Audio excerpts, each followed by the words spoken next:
Number 1. Nikolas Cruz. In the quiet, wealthy suburb of Parkland, Florida, he was a ghost.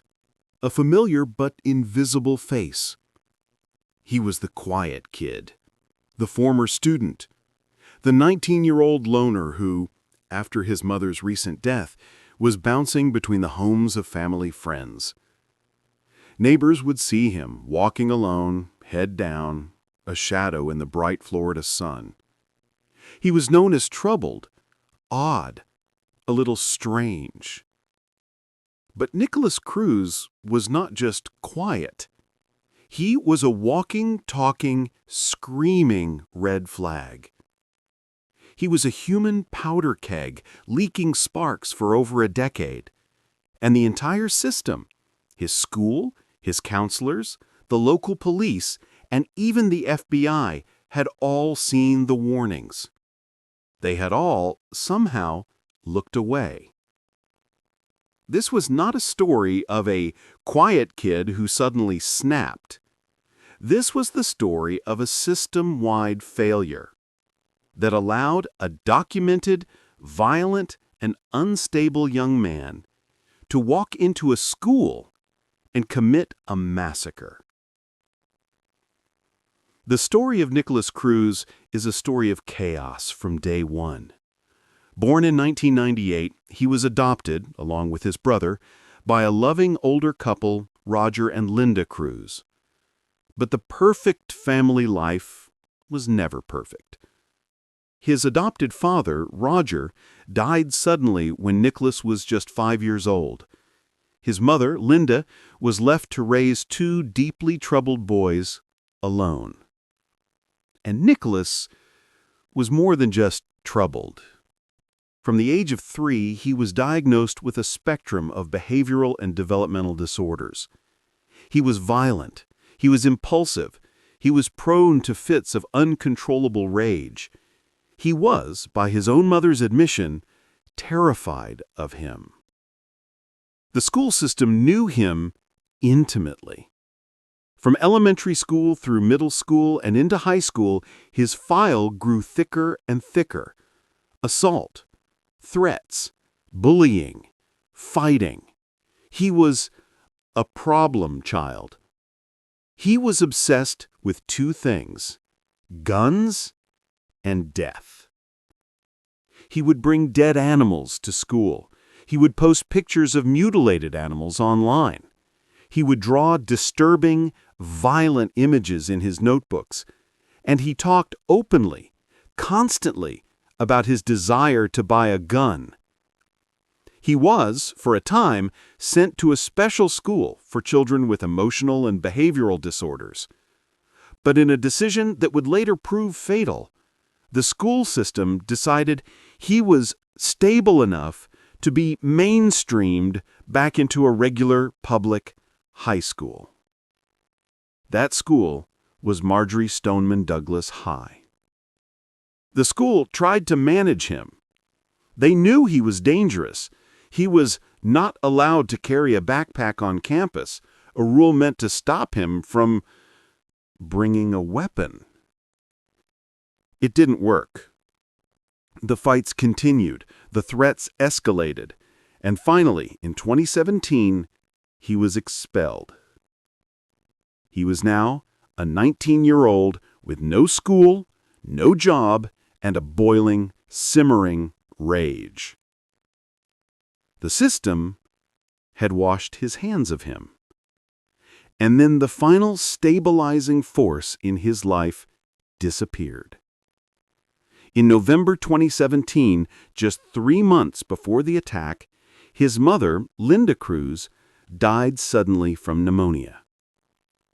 Nikolas Cruz was now completely adrift, an orphan, a 19-year-old with a documented history of violence and an obsession with weapons. He was the system's failure, and the system was about to make its final and catastrophic mistake. Just one day after his mother's funeral, Nikolas Cruz, who had been flagged by every school and every counselor in his life, walked into a gun store. Because he had no felony convictions, because he had never been involuntarily committed, he passed the background check. He walked out with a brand new Smith & Wesson AR-15. He now had the means, he just needed the motive. He was now living with a family friend, and he was unraveling. He began posting terrifying cry-for-help messages on his Instagram, pictures of himself in a MAGA hat, holding guns, pictures of knives, pictures of his target practice. He wrote, "I'm going to be a professional school shooter." A vlogger in Mississippi saw this comment, and he did the right thing. He reported it to the FBI. The FBI had his name. They had the threat. They looked into it, and they closed the file. They could not identify the Nikolas Cruz who had posted it. The final stopgap had failed. The date was February 14th, 2018, Valentine's Day. Nikolas Cruz told the family he was staying with that he was not going to school. He said, "It's Valentine's Day. I don't go to school on Valentine's Day." He called an Uber. He put his AR-15 and hundreds of rounds of ammunition into a rifle bag. He told the Uber driver he was going to music class. He was dropped off at his old high school, Marjorie Stoneman Douglas High. He walked calmly into Building 12, the freshman building. He pulled a fire alarm. The hallways filled with confused students, and Nikolas Cruz lifted his rifle, and he began to execute them. It was not a random rampage. It was a cold, calculated massacre. He moved floor by floor. He fired 139 rounds. He fired into classrooms. He fired at students cowering under their desks. He went back to classrooms he had already hit to shoot the wounded again. The entire horrific slaughter lasted just 6 minutes. And then he did the coldest thing of all. He did not take his own life. He did not wait for the police. He dropped his rifle, he dropped his vest, and he blended in. He joined the crowd of terrified, fleeing students, and he escaped. For 1 hour, the killer was a ghost. He walked to a nearby Walmart, he went to a Subway, and he bought a drink. He sat at a McDonald's. He was just a kid. He was finally captured an hour later, walking calmly down a residential street. He surrendered without a fight. The aftermath was a national wound. 17 dead, 14 of them children, 14 more wounded. The only question was, why? But the why was obvious. It was everywhere. In every school file, in every police report, in every FBI tip. The real question was justice. The prosecution demanded the death penalty. The defense did not argue his innocence. They couldn't. He had confessed. They argued for his life. They argued that he was broken, that his brain was poisoned from birth by fetal alcohol syndrome, that he was a victim of his mother's addictions, of the system's failures, of a life of unimaginable trauma. The trial was agonizing. The jury saw the footage. They heard the screams. And in October 2022, they returned the verdict. Guilty on all 17 counts. But on the penalty, the jury was split. In Florida, a death sentence must be unanimous, and one or more jurors refused. They believed the defense. They believed he was broken. Nikolas Cruz was spared. Number 2. Ethan Crumbley. He was not just a quiet kid. He was a ghost. A 15-year-old boy, so invisible, so isolated, that his own parents, living in the same house, claimed they never saw the darkness that was consuming him from the inside out.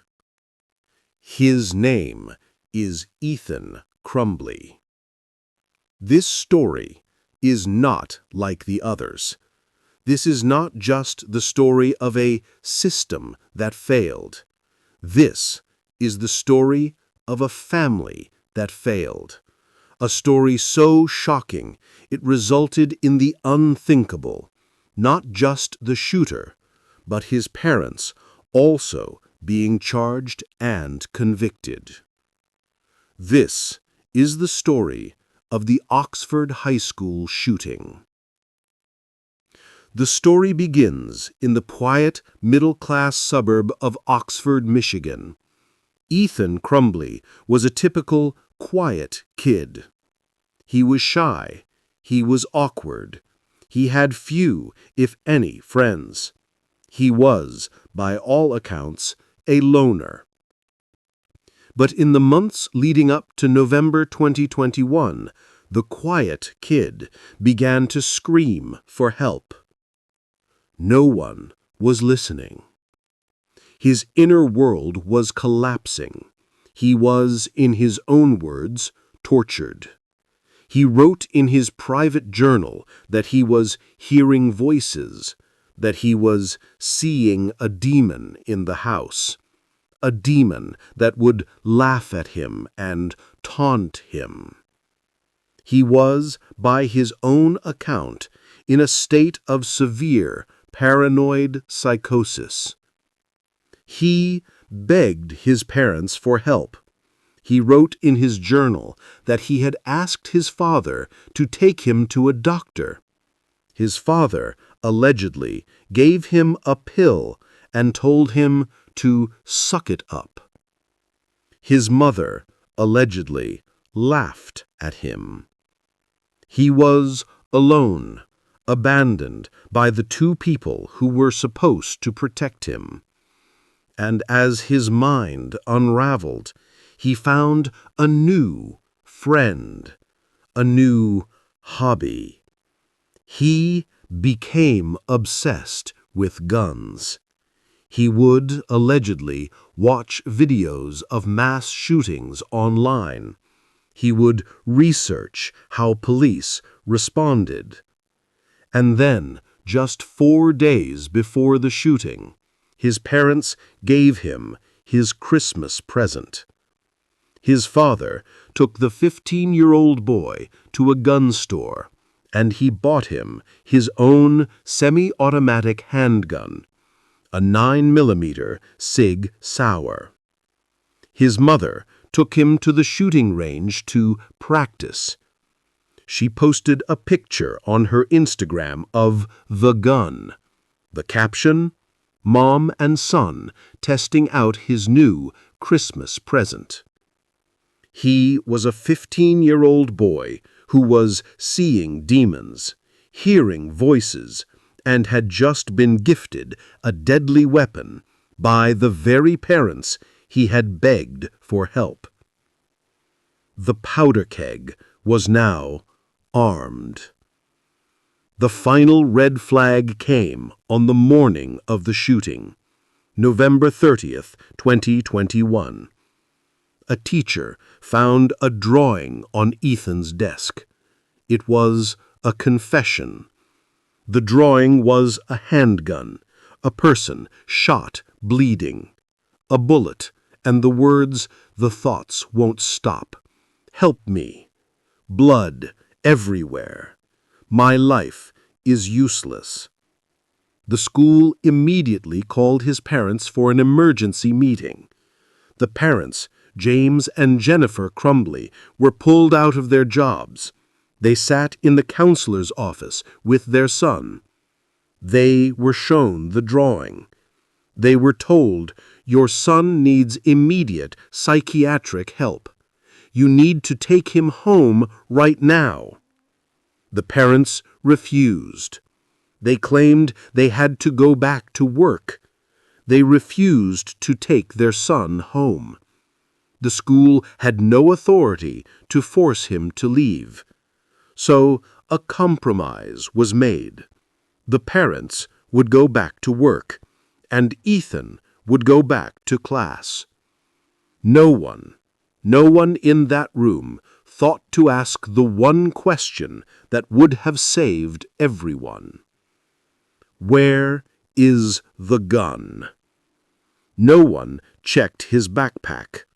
The parents left. Ethan Crumbley was sent back to class. He was carrying the Sig Sauer, the journal, and over 50 rounds of ammunition in that unchecked backpack.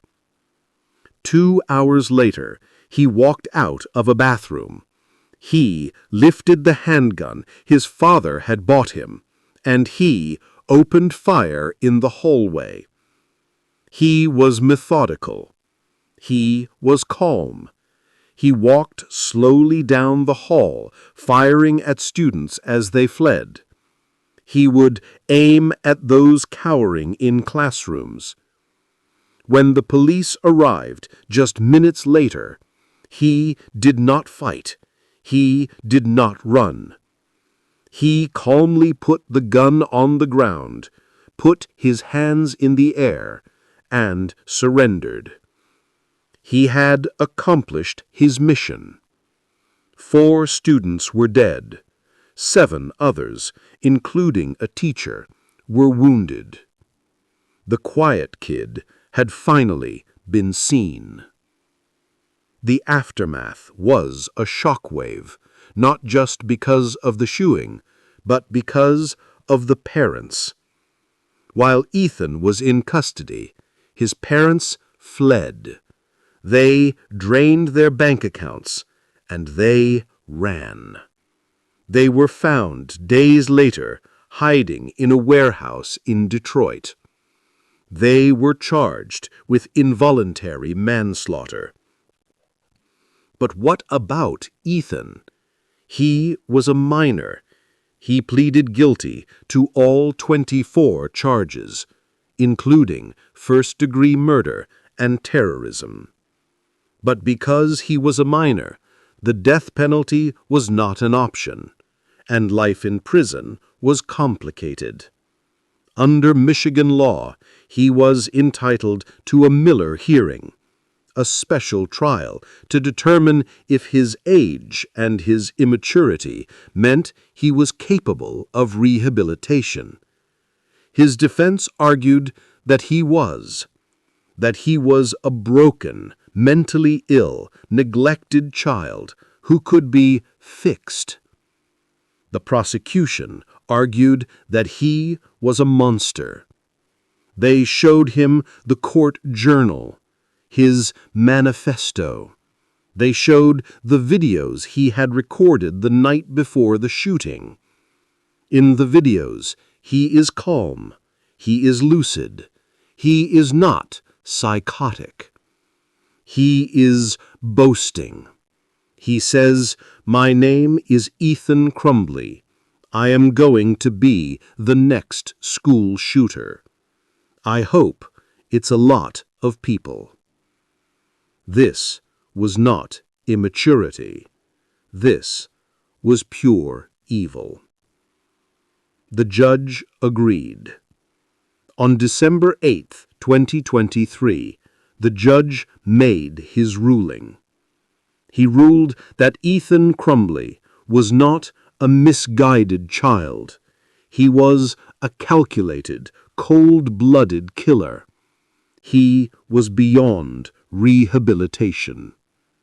He sentenced Ethan Crumbley to life in prison without the possibility of parole. The quiet kid who had begged for help and been given a gun instead will now die in a prison cell. He is the first and only school shooter whose parents were also convicted for the same massacre. Number 3. T.J. Lane. He was the quiet kid who, on the surface, seemed fine. In the small, close-knit town of Chardon, Ohio, he was not a red flag. He was not a problem child. He was just TJ. His name was Thomas T.J. Lane. He was 17. He was shy. He was an outcast. He came from a deeply broken, troubled family, a background of domestic violence and instability. He didn't live with his parents. He lived with his grandparents. He was the kid who sat alone, the kid who drifted through the hallways completely invisible. But on the morning of February 27, 2012, the invisible boy would commit an act so cold, so random, and so evil that it would leave the entire nation speechless. This is the story of a quiet kid who was secretly a monster.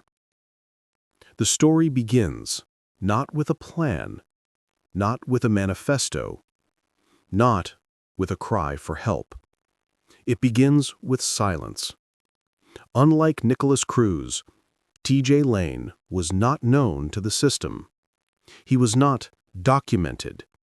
He was a true ghost. His motive is a black hole. We do not know why he did it.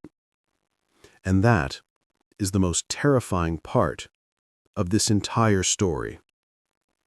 The morning of February 27th was a normal Monday. Students at Chardon High School were in the cafeteria.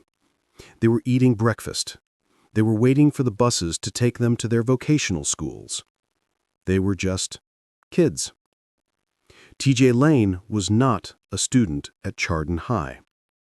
He was a student at a different alternative school for at-risk youth.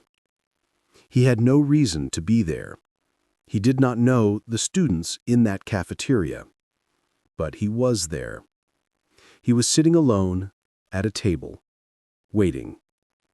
At 7:30 a.m., he stood up.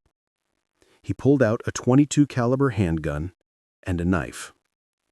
And he calmly, methodically, began to execute the students around him.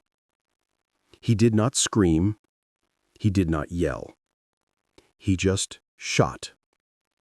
He walked up to a table of 4 boys and he fired.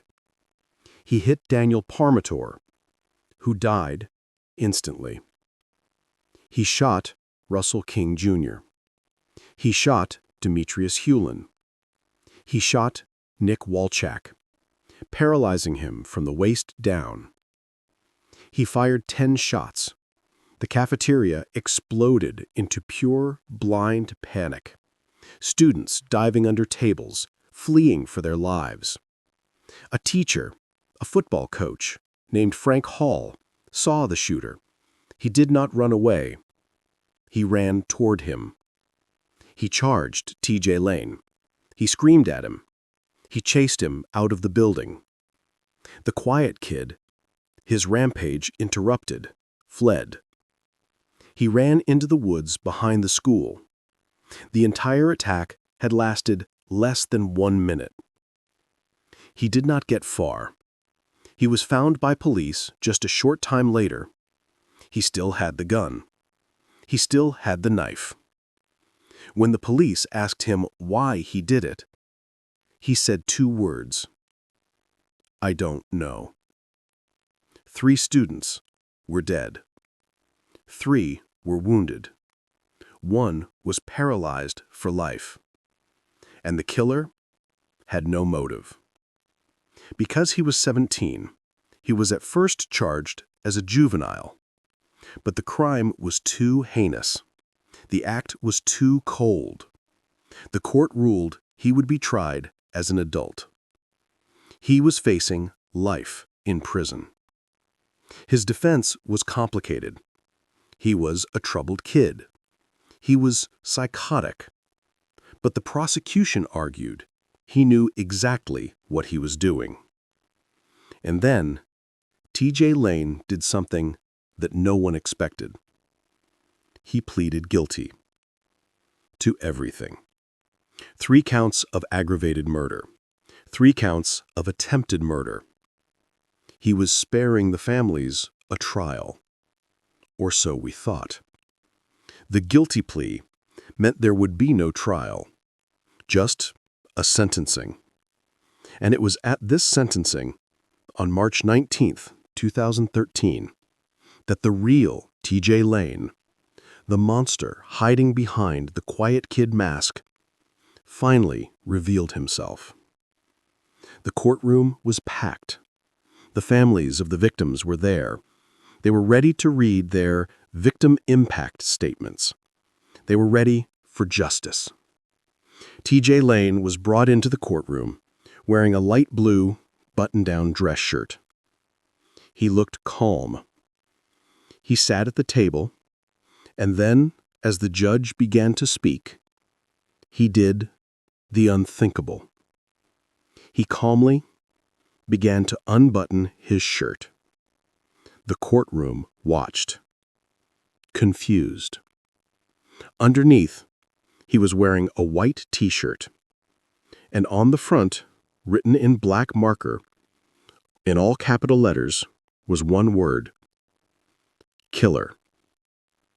The quiet kid was gone. This was a performance. This was his show.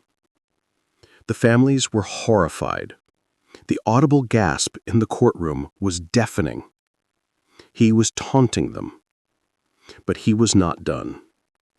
He smiled. He smirked. And when it was his turn to make a statement, he stood up.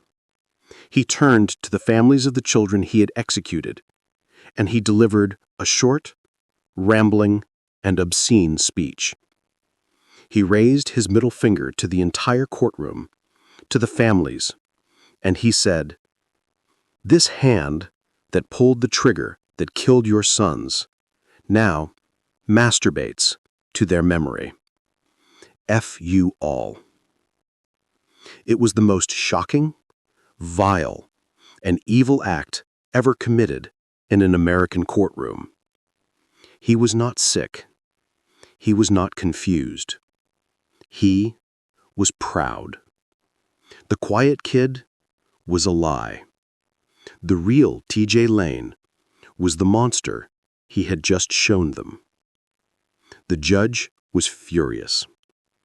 He looked at the 18-year-old, and he delivered the only possible sentence.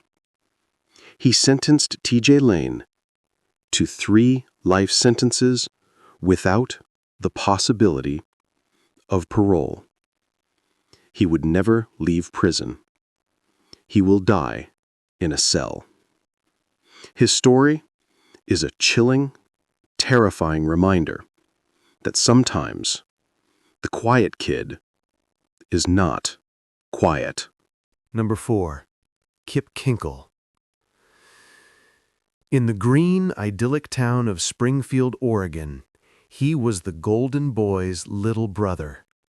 His name was Kipland Kinkel. Kip. He was the quiet one. His older sister was a soccer star.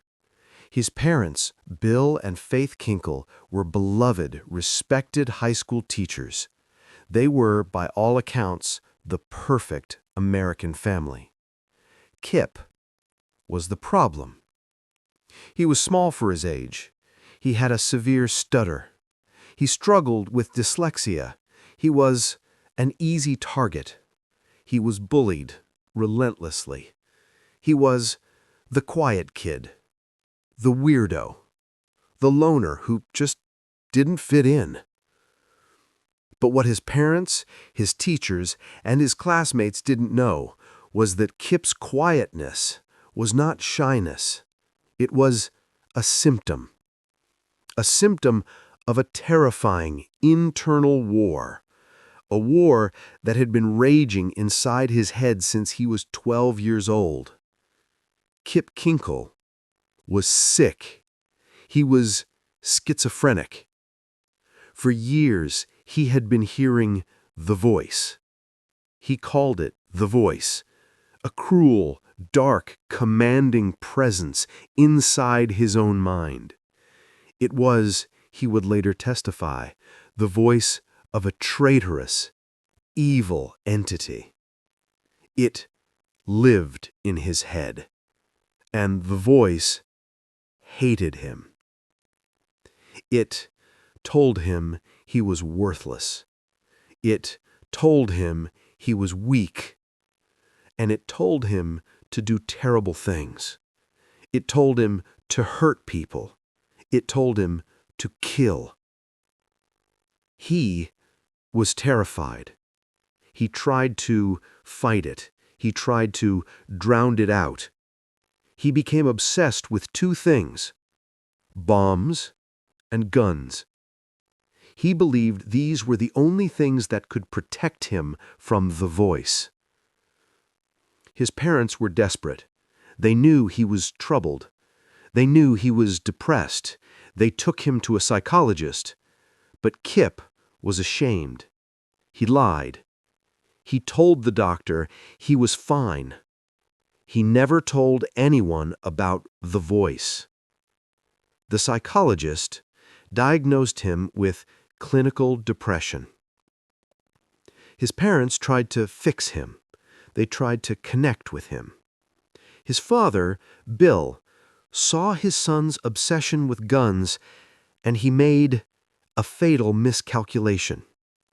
He thought it was a hobby. He thought it was bonding. He bought his mentally ill, suicidal 15-year-old son a 9mm Glock handgun. He bought him a .22 caliber rifle. He was trying to be a good father. He had just armed the monster in his son's head. The red flags were now exploding. Kip was obsessed with the anarchist cookbook. He was building homemade bombs, pipe bombs, napalm. He was storing them in a crawl space under his bed. He wrote confessions in his journal. He wrote about murdering his classmates. And then came the final straw. On May 20th, 1998, Kip was caught. He had bought a stolen handgun from another student at school. He was arrested. He was taken to the police station. And he was expelled. This was the end. The voice had won. In Kip's mind, he was now disgraced. He had failed his family. He was worthless. And the voice was screaming at him. It told him he had no choice. It told him what he had to do. That afternoon, his father Bill picked him up from the police station. They drove home in silence. They walked into the house. Bill sat down in the kitchen. Kip walked to his bedroom. He loaded his .22 caliber rifle. He walked back to the kitchen. He stood behind his father. The voice told him, "You have to." He raised the rifle to the back of his father's head, and he fired. His father collapsed dead on the floor. Kip then dragged his father's body into the bathroom. He covered him with a white sheet, and he waited. He waited for hours for his mother, Faith, to come home from work. The voice told him he had to protect her. He had to save her from the shame of what he was about to do. He had to kill her too. She arrived home. She walked up the stairs. She called his name. He met her in the hallway. He told her, "I love you." And he shot her. He shot her twice in the back of the head. He shot her 3 times in the face. He shot her once through the heart. He dragged her body to the garage and covered her with a sheet. The quiet kid had just executed his entire family. But he was not done. He went to his bedroom. He put on a long, dark trench coat. He armed himself. The Glock, the rifle, another handgun, and 1,100 rounds of ammunition. He wrote a note. "The voice made me do this. I am sorry." And he drove to Thurston High School. The next morning, May 21, 1998, he parked his mother's car. He walked into the school cafeteria. It was packed with 400 students. He pulled the rifle from under his trench coat, and he opened fire. He walked calmly through the cafeteria, shooting at random. He shot Ben Walker. He shot Mikhail Nikolausen. Both were killed. He shot 25 other students. He was a machine. He fired 50 rounds in less than 2 minutes. He was reloading when finally a 17-year-old student, a hero named Jacob Riker, tackled him. The monster was finally stopped. The police arrived. They arrested him. In the interrogation room, the mask finally broke. He confessed to everything.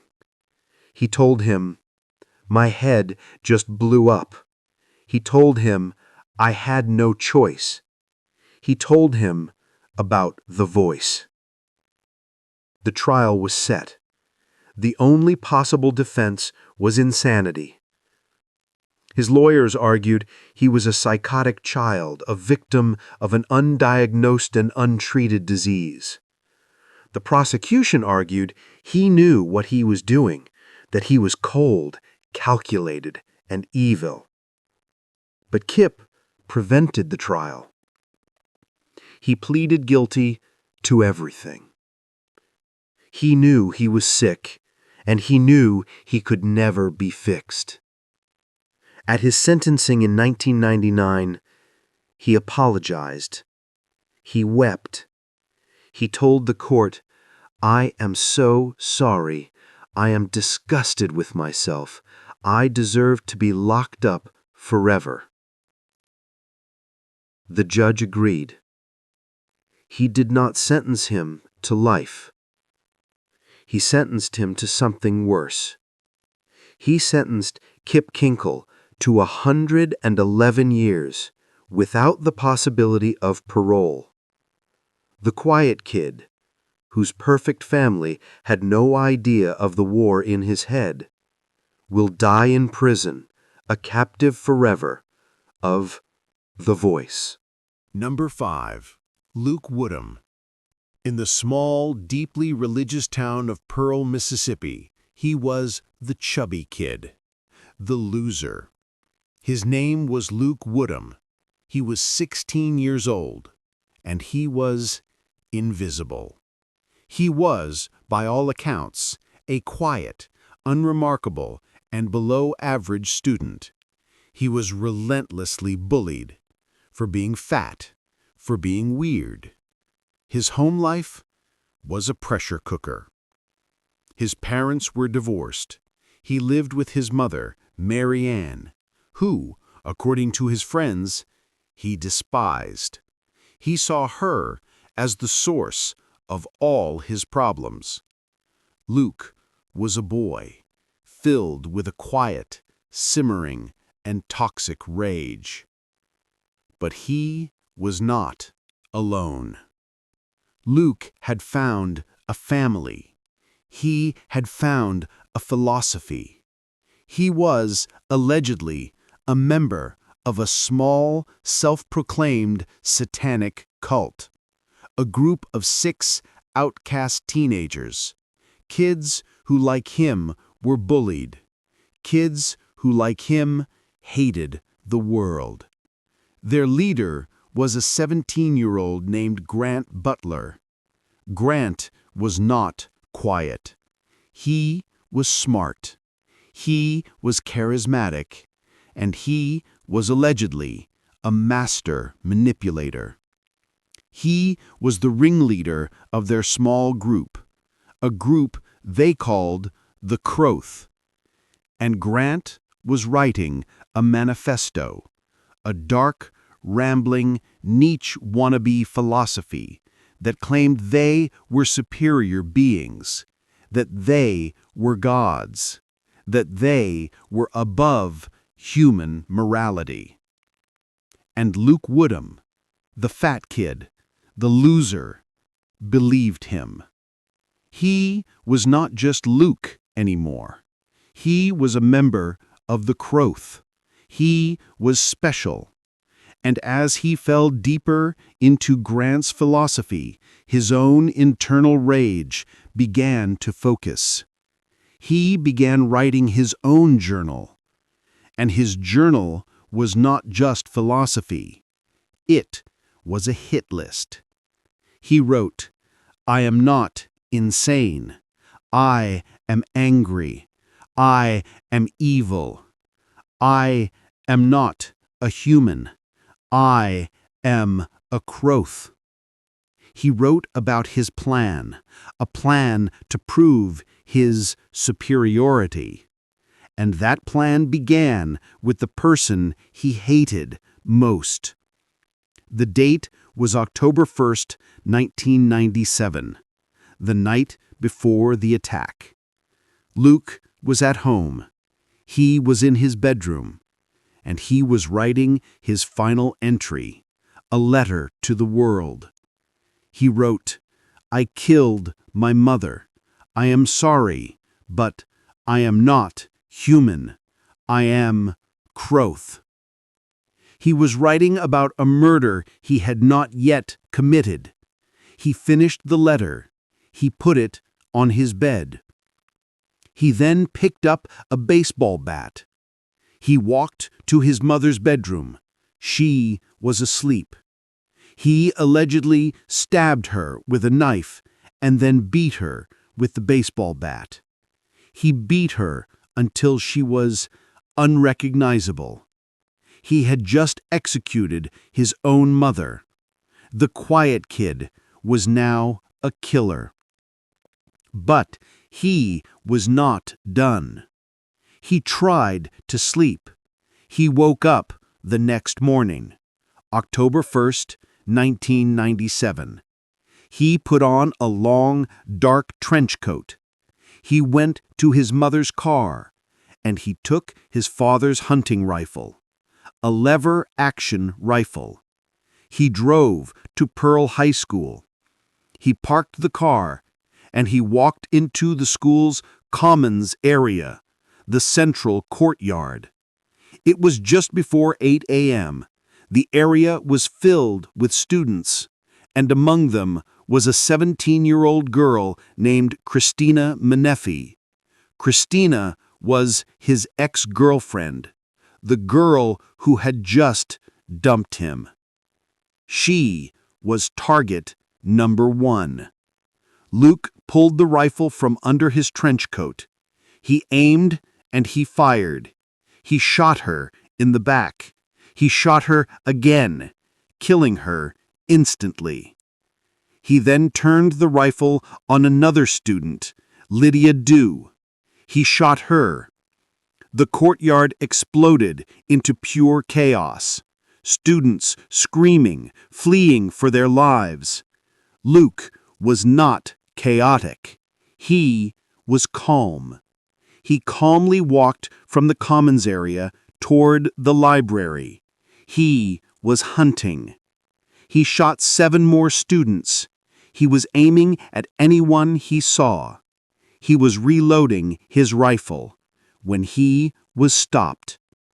He was not stopped by a police officer. He was stopped by the vice principal. His name was Joel Myrick. Myrick was a U.S. Army Reserve commander. He had heard the shots. He ran outside and he saw Woodham trying to flee. Myrick did not hesitate. He ran to his own truck. He grabbed his own .45 caliber handgun. He chased the 16-year-old God down. He subdued him. He pinned him to the ground. The hero had stopped the monster. The police arrived. They arrested him. In the interrogation room, Luke confessed instantly. He told them everything. He told them about his mother. He told them about the Croth. And he told them, "I am not sorry. I feel no remorse. Life is a joke." The police immediately went to Grant Butler's house, the ringleader. They arrested him and 5 other members of the Croth. They were all charged with conspiracy to commit murder. The quiet kid was not a loner. He was part of a gang. Luke Woodham was charged as an adult. His trial was a slam dunk. He had confessed. He had bragged. The only defense was insanity. His lawyers argued that he was brainwashed, that he was a lost, mentally ill child who had been manipulated by the charismatic, evil Grant Butler. The prosecution argued that he was a monster, that he knew exactly what he was doing. They read his journal to the jury. The jury deliberated for just 2 hours. The verdict: guilty. Guilty of 2 counts of murder.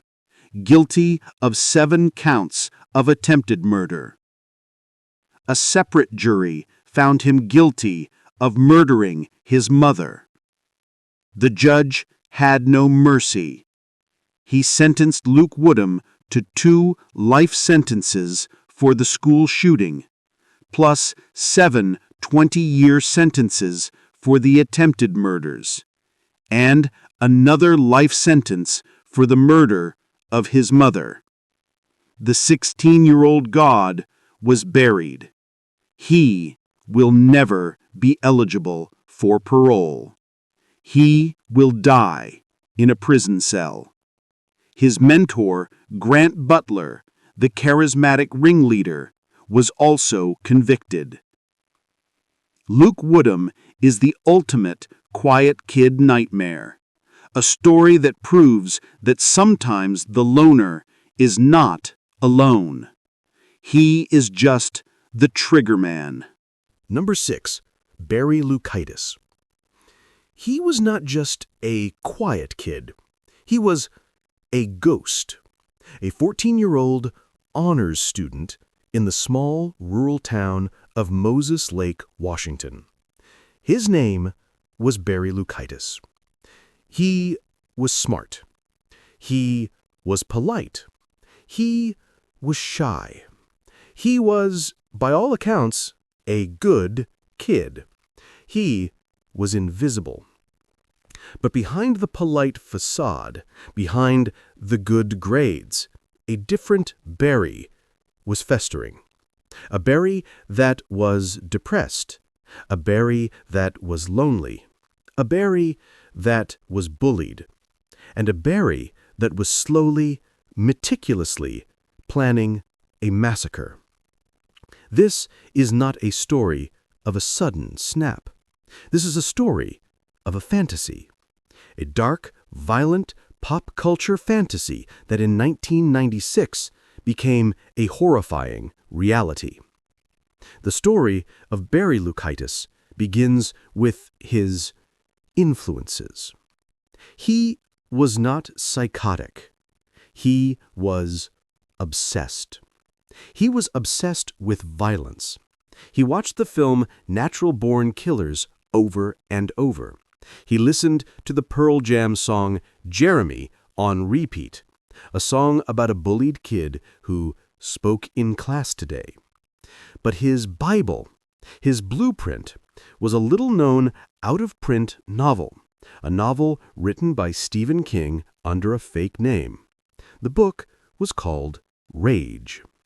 It is the fictional, first-person story of a quiet kid who brings a gun to his algebra class, shoots his teacher, and holds his classmates hostage. To Barry Loukaitis, this was not fiction. It was an instruction manual. His home life was a disaster. His mother was severely depressed, threatening suicide. His father was distant and angry. The house was a war zone. Barry felt powerless.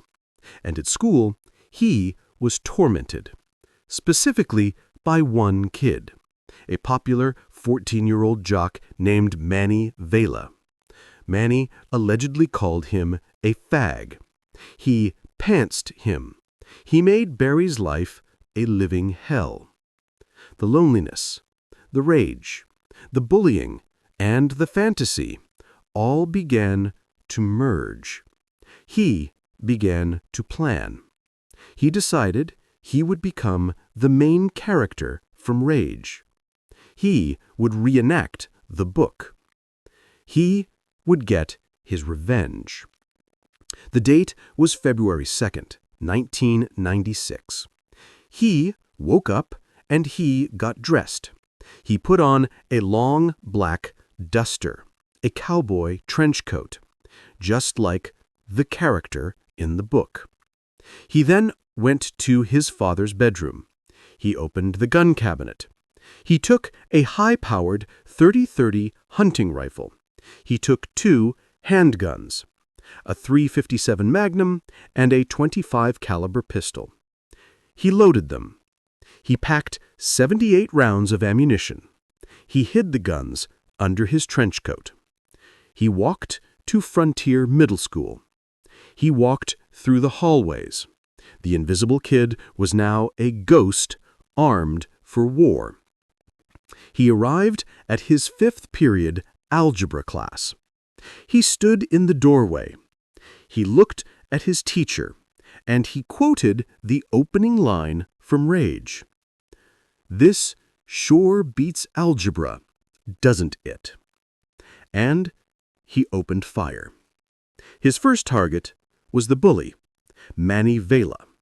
He shot him in the chest. He shot him again. Manny collapsed dead. He then turned the rifle on the rest of the class. He shot another boy, Arnold Fritz. He shot 13-year-old Natalie Hintz. The classroom erupted in pure terror, children screaming, diving under their desks. The teacher, 49-year-old Leona Cares, tried to reason with him. She said, "Barry, what are you doing?" Barry turned the rifle on her, and he shot her in the chest. She was dead. In less than 30 seconds, the quiet kid had just recreated his fantasy. He had killed his bully. He had killed his teacher. But, just like the book, he was not done. He did not kill himself. He did not run. He took the entire class hostage. For 30 minutes, he was God. He was the character. He held his terrified, bleeding classmates at gunpoint. He was in control. And then a hero emerged. John Lane, the PE teacher. He heard the pops. He knew it was gunfire. He ran to the classroom. He saw the scene, the bodies, the blood, and Barry with the rifle. John Lane did not run. He volunteered to be a hostage. He walked into the room. He talked to Barry. He reasoned with him. He convinced the 14-year-old killer to let the wounded students go. And as Barry was distracted by the arriving police, the PE teacher saw his one chance. He rushed him. He tackled the 14-year-old killer. He grabbed the rifle. He slammed him to the ground. The fantasy was over. The hero had stopped the monster. The trial was a sensation. He was 14, but he was charged as an adult. His defense? Insanity. His lawyers argued he was mentally ill, that he was psychotic, that he was controlled by a voice, that he believed he was the character from the book. The prosecution argued he was a coward, a bully, a cold-blooded killer who had planned a revenge fantasy. They read his journals. They showed his hit list. The jury rejected the insanity defense. They found him guilty of 2 counts of aggravated murder, 1 count of second-degree murder, and 16 counts of aggravated assault. The judge had no mercy. He sentenced Barry Loukaitis to 2 life sentences plus 205 years without the possibility of parole. He would die in prison. But the story has one final cruel twist. In 2017, 21 years after the murders, a Supreme Court ruling on juvenile life sentences forced a new sentencing hearing. The families of the victims were forced to relive the entire nightmare. They had to beg a new judge not to set the monster free. The quiet kid, now a 35-year-old man, apologized. He claimed he was remorseful. He claimed he was changed. The judge did not believe him. He upheld the original sentence: life without parole. Barry Loukaitis, the quiet kid who tried to live a book, will die in a cell, a real-life monster. Number 7. Michael Carneal. He was the prankster, the class clown, a skinny 14-year-old freshman who was desperate to fit in. His name was Michael Carneal. In the small rural town of West Paducah, Kentucky, he was known.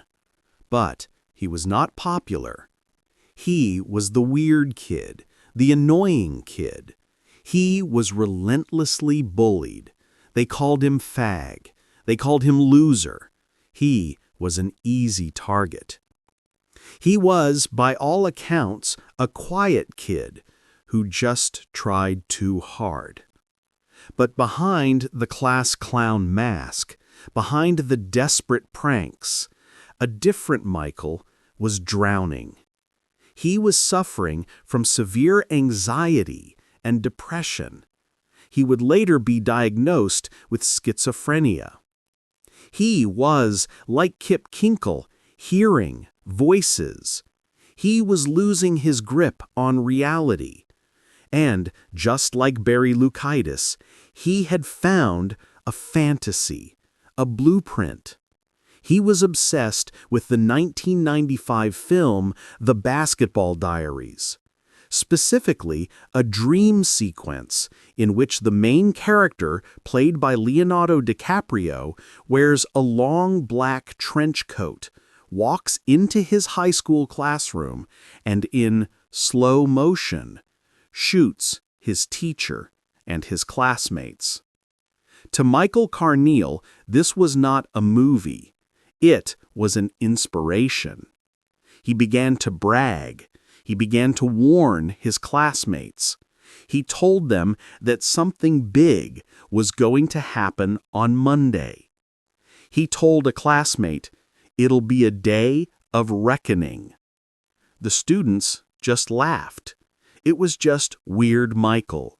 It was just another prank, another desperate plea for attention. No one believed him. No one reported him. The quiet kid had just told the entire school he was bringing a gun, and nobody was listening. The story of his attack begins at his neighbor's house.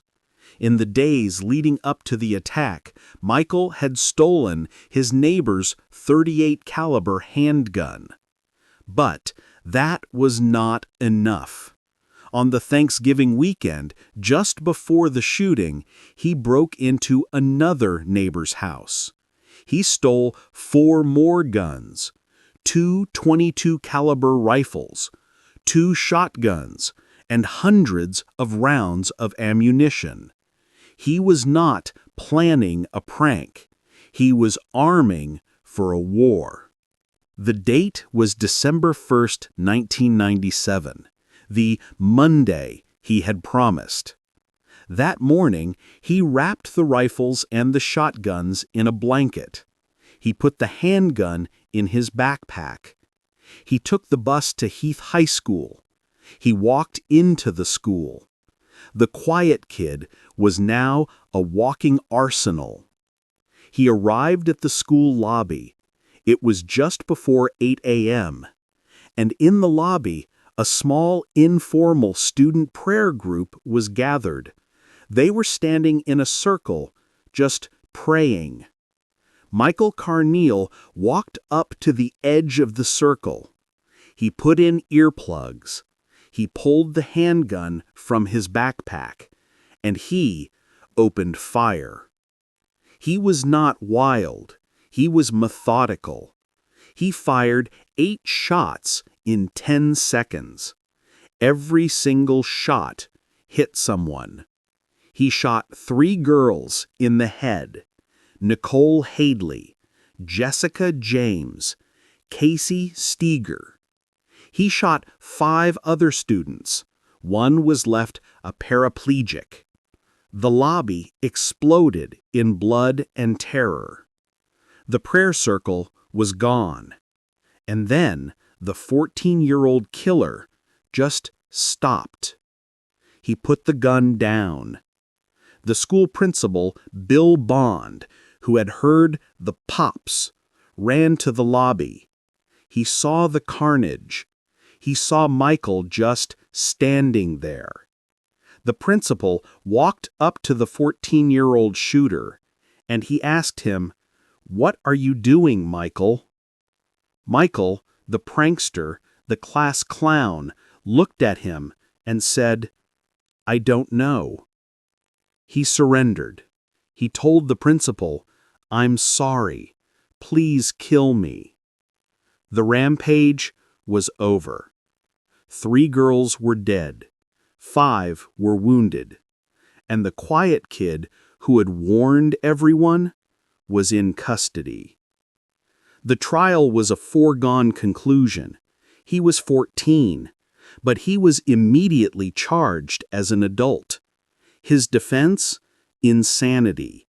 His lawyers argued he was mentally diseased, that he was schizophrenic, that he believed he was living in the movie, that he did not know right from wrong.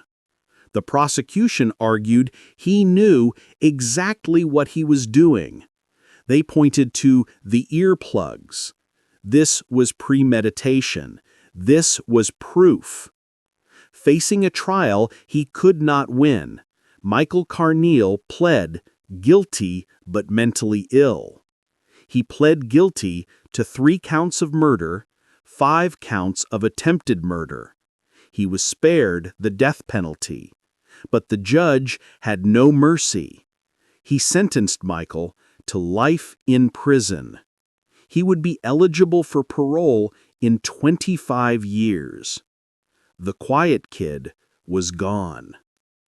For 25 years, he sat in a cell. He got treatment. He matured. And in 2022, his 25 years were up. He was 39 years old. He went before the parole board. This was his one chance at freedom. He spoke to the board. He told them he was sorry. He told them he was medicated. He told them he was no longer a threat. He told them he still hears voices, but that the voices now tell him to do good. And then the survivors spoke. The students he had shot, the families of the girls he had killed. They spoke of the 25 years of pain, the wheelchairs, the nightmares. They begged the board, do not let the monster out. The parole board listened, and in September 2022, they made their decision. Parole denied. They ruled that Michael Carneal is still a danger to the community. He was sent back to his cell. The quiet kid who begged for attention will remain a prisoner for the rest of his life.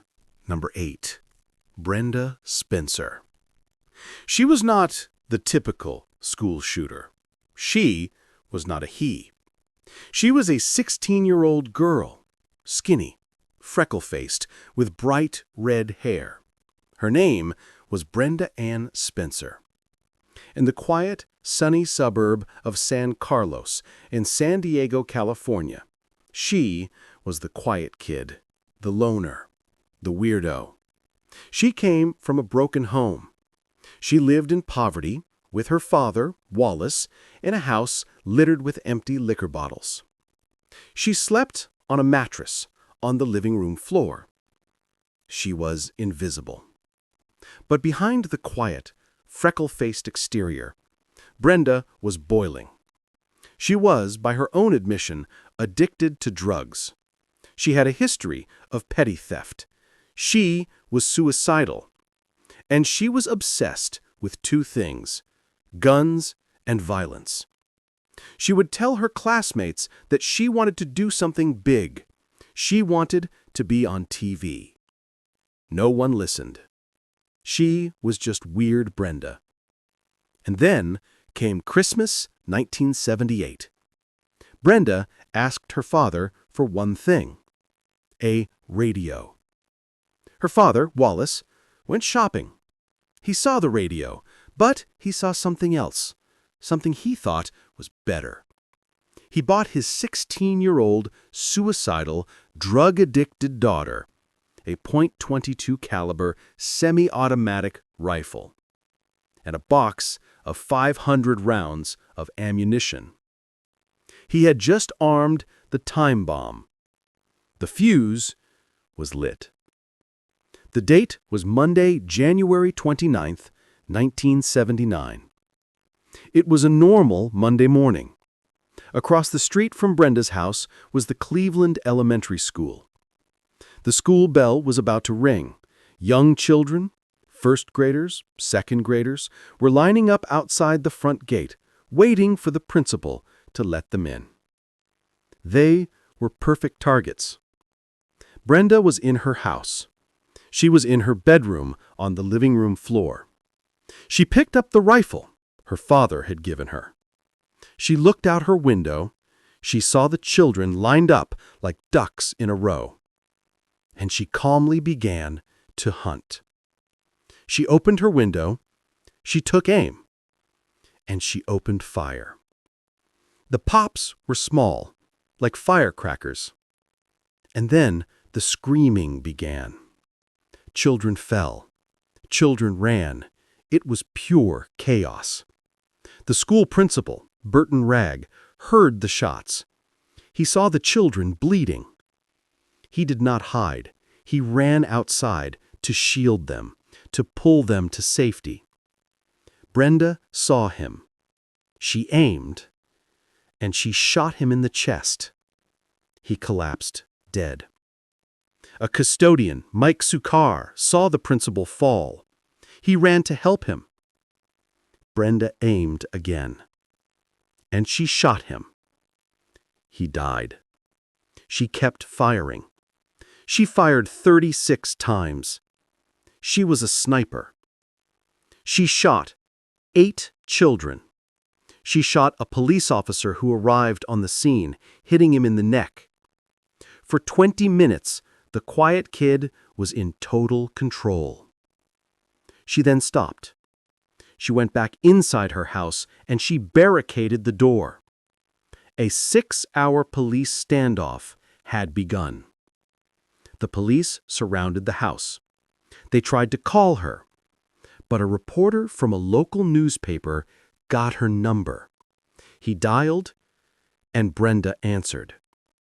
The reporter, his voice shaking, asked her the one question the entire world was asking. Why? Brenda paused. She was, reportedly, calm. She was giggling. And she gave the answer, the single most infamous, chilling, and pathetic motive in the history of all school shootings. She said, "I don't like Mondays." The reporter was stunned. What? She repeated it. "I don't like Mondays. This livens up the day." She went on. "I had no reason. I just started shooting. It was a lot of fun. I just did it for the fun of it." She had no remorse. She was bored. She eventually surrendered after 6 hours. The quiet kid was a monster. The trial was a sensation. She was 16, but she was immediately charged as an adult. Her defense was insanity. Her lawyers argued she was mentally ill, that she was high on PCP and drunk on alcohol, that she didn't know what she was doing. The prosecution argued she was a cold, calculated killer. They pointed to her confession, to the reporter. "I don't like Mondays."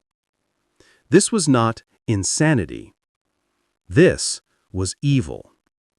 Facing a trial she could not win, Brenda pled guilty. Guilty to 2 counts of murder. Guilty to assault with a deadly weapon.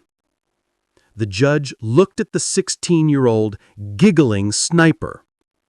He sentenced Brenda Spencer to 25 years to life in prison. She was not sent to a juvenile hall. She was sent to the California Institution for Women. She is still there. She has been denied parole 4 separate times. At her last parole hearing, she changed her story. She claimed she was not bored. She claimed her father had been abusing her. She claimed she was not a monster, she was a victim. The parole board did not believe her. They saw the truth. Brenda Spencer, the quiet kid who hated Mondays, will never be free. Number 9. Evan Ramsey. In the frozen, isolated emptiness of Bethel, Alaska, he was just that kid. His name was Evan Ramsey. He was 16 years old, and he was a ghost. He was the quiet kid, the weirdo, the loner. He was a target. His life was a walking, talking cliché of a school shooter. He was brilliant, a genius IQ, but he was failing. He was tormented. He was relentlessly bullied for being smart, for being different, for his stutter. They called him nerd. They called him loser. His home life was a nightmare. His father was in prison. His mother was an alcoholic. He was bounced from one foster home to another. He was drowning. And just like Barry Loukaitis, he had found a fantasy, a blueprint. He was obsessed with the Stephen King novel, Rage, the book about a quiet kid who takes his school hostage. He was also obsessed with the film Natural Born Killers. He was living in a dark, violent fantasy world because his real world was unbearable. And in the fall of 1996, he snapped. He was expelled from his school for a prank. He was now a ghost with nothing to do, nowhere to go. He began to plan. He didn't just plan, he bragged. He told other kids at the foster home. He told them his plan. He told them, I am going to shoot up the school. I am going to kill the principal. The other kids just laughed. It was just crazy Evan. It was just talk. They dared him to do it. And then one of them, a 15-year-old named Matt, helped him. He stole his father's 12-gauge pump-action shotgun.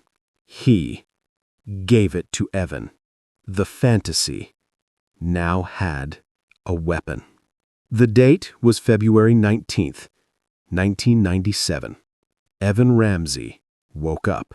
He put on his black trench coat. He hid the loaded shotgun underneath it. He walked to Bethel High School, the school he had been expelled from. He was not invisible anymore. He walked through the front doors. He was seen. The school principal, Ron Edwards, saw him. He recognized him. He knew he wasn't supposed to be there. He confronted him. Evan, what are you doing here? You need to leave. He looked at him, and he pulled the shotgun from under his coat. He did not hesitate. He shot the principal point blank in the stomach. The principal collapsed, bleeding. He then chambered another round. He shot him again. He executed him. He then turned and walked into the commons area. It was packed with students. He lifted the shotgun and he opened fire. The first student he saw was a 15-year-old boy named Josh Palachos, a boy who had allegedly bullied him. He shot him. The blast hit him in the side. He then fired into the crowd. He hit another student. He hit another one. The lobby exploded in pure terror. Students screaming, fleeing for their lives. He was not chaotic. He was calm. He was smiling. He began to walk down the main hallway. He was hunting. He walked past a classroom. He saw a student he knew. He raised the shotgun, and then a hero emerged. He, a 16-year-old student, Ray Jr., saw what was happening. He charged Evan. He tackled him, but he was holding the shotgun. In the struggle, the gun went off. He was shot in the face, but he held on. He wrestled the gun away. The students had stopped the monster. The police arrived. They arrested Evan Ramsey, the quiet kid, who was obsessed with rage, had just lived his fantasy. 2 dead, the principal and the bully. 2 wounded, but the horror was not over. When the police searched the foster home, they found a list, a hit list. The principal was on it. The bully was on it, and so was his own foster mother. He had planned to execute her, too. The trial was a foregone conclusion. He was 16, but he was immediately charged as an adult. He had back insanity. He did his lawyers argue. He was mentally ill. He was a victim of bullying. He snapped. The prosecution argued he was a cold-blooded killer. They pointed to the hit list. They pointed to the warnings. This was premeditation. The jury rejected the insanity defense. They found him guilty. 2 counts of first-degree murder. The judge had no mercy. He did not sentence him to life. He sentenced him specifically for each murder. 99 years for the first murder. 99 years for the second murder. Plus 10 years for the attempted murders. Total 210 years in prison. He is not eligible for parole. But, just like Barry Loukaitis, the story changed. In 2016, 19 years later, a Supreme Court ruling on juvenile life sentences forced a new sentencing hearing. Evan Ramsey, now 36 years old, was dragged back into court. He was given a second chance. He spoke. He wept. He told the families he was sorry. He told them he was changed. The families begged the judge, "Do not let him out." He listened. He looked at the original judge's notes. He reimposed the exact same sentence, 210 years in prison. He is eligible for parole in the year 2066. He will be 85 years old. The quiet kid who wanted to be famous will die in a cell, a forgotten ghost. Number 10. Dimitrios Pagourtzis. In the sprawling, football-obsessed suburbs of southeast Texas, he was a ghost. His name was Dimitrios Pagourtzis. He was 17 years old, and he was the definition of the quiet kid. He was a loner. He played on the high school football team, but he was a bench warmer. He was invisible.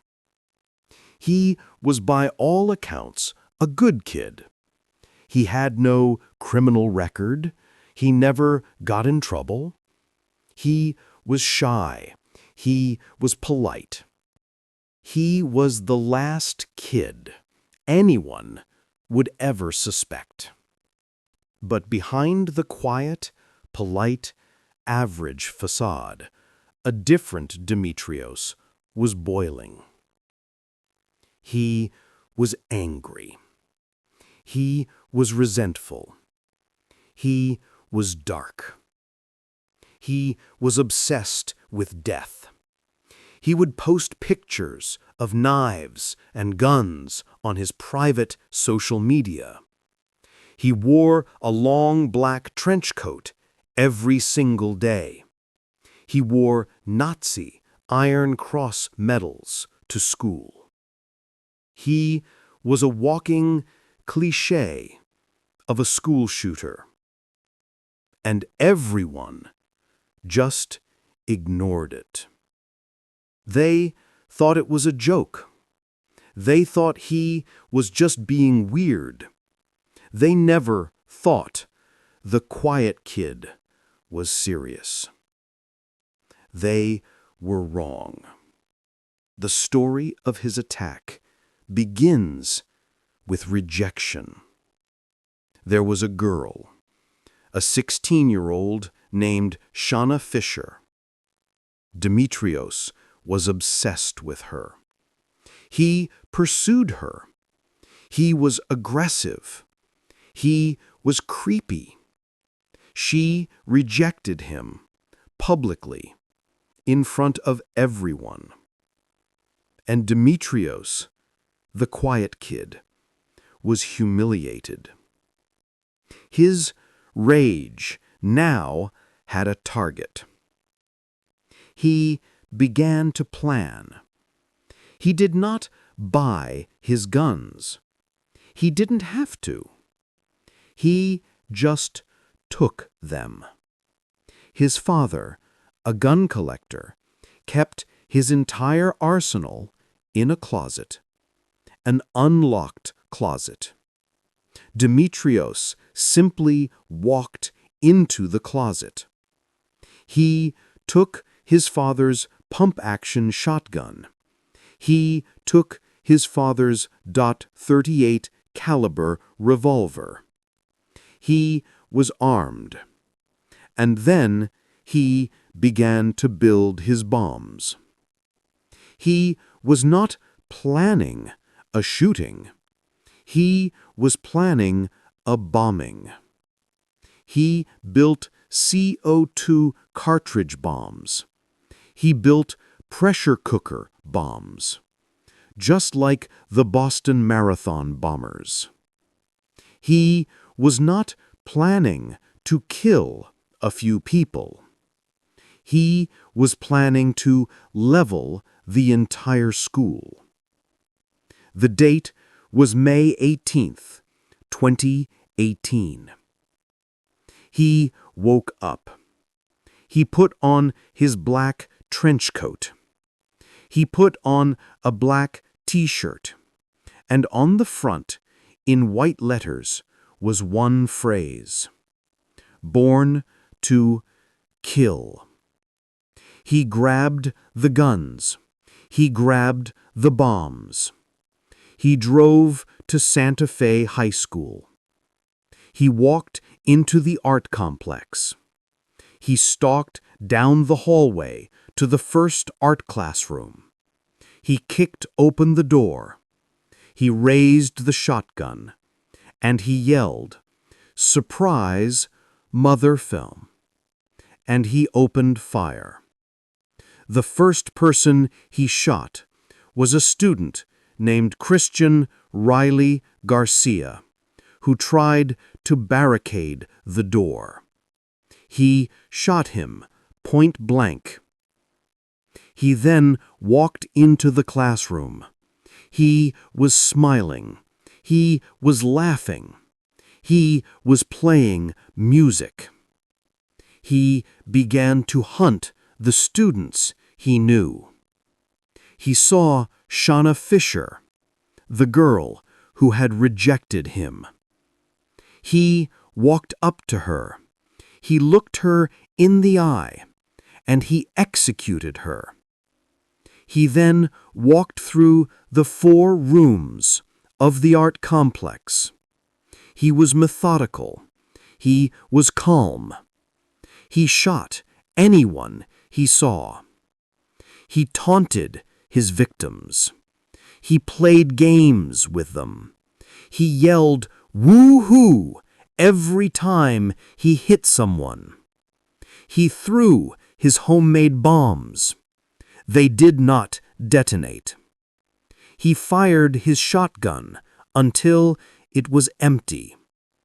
He then pulled out his .38 revolver, and he kept shooting. The quiet kid was a monster. The entire massacre lasted for 25 agonizing minutes. He killed 10 people, 8 students, 2 teachers. He wounded 13 more. And then police arrived. He exchanged gunfire with them. But he was not suicidal. He did not fight to the death. When he ran out of bullets, he calmly walked out and surrendered. He confessed instantly. He admitted he didn't shoot the kids he liked. He admitted he targeted Shauna Fisher. This was not random. This was revenge. He was 17. He was immediately charged as an adult. He was facing capital murder. He was facing the death penalty. The trial was set. The case was a slam dunk. He was guilty. He was evil. But then the case stopped. The monster was broken. Just months after the shooting, Dimitrios was evaluated, and the doctors found that the cold, calculated killer was in fact severely mentally ill. He was not faking it. He was psychotic. He was delusional. He was suffering from severe schizophrenia. He was ruled incompetent to stand trial. He was not guilty. He was too sick to understand what he had done. He was not faking the voices. He was hearing them. This was not evil. This was a disease. He was not sent to prison. He was sent to a maximum security state mental hospital. And he is still there today. For years, the state has been trying to make him competent. They have medicated him. They have treated him. And every single year, the doctors rule the same thing. He is still incompetent. He is still psychotic. The families of the victims are trapped. They have never gotten a trial. They have never gotten justice. The quiet kid vanished into a legal black hole. He is not innocent. He is not guilty. He is simply broken. He will never be fixed. He will never be free. He is a prisoner, not just of the state, but of his own mind. He will live the rest of his life in a hospital for the criminally insane. A life sentence in a different kind of hell.